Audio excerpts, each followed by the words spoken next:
Инфлацијата изнесувала 3,5% во 2024 година, а цените полека но сигурно почнале да се стабилизираат. Премиерот Мицкоски вели дека намалувањето почнало уште во декември, иако не е целосно задоволен од однесувањето на трговците за време на празниците.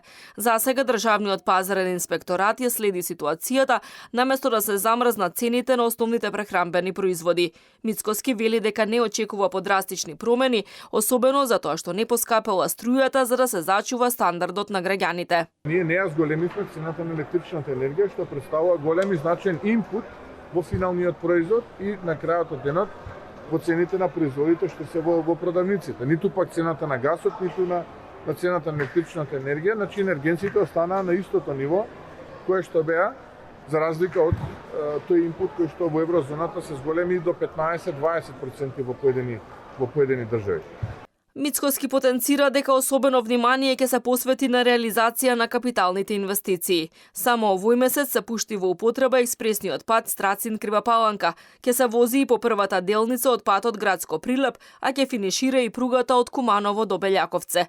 Дополнително, еден од странските инвеститори со кои преговара владата го пикирал Штип како локација за своето ново вложување. Најавивме еден голем проект во енергетиката, половина милиарда долари инвестиција, тоа е проектот Ветерниот парк, односно инвестицијата на Алказар, која што е најголем дел во општина Штип, се развива тука си Карбенци и Радовиш.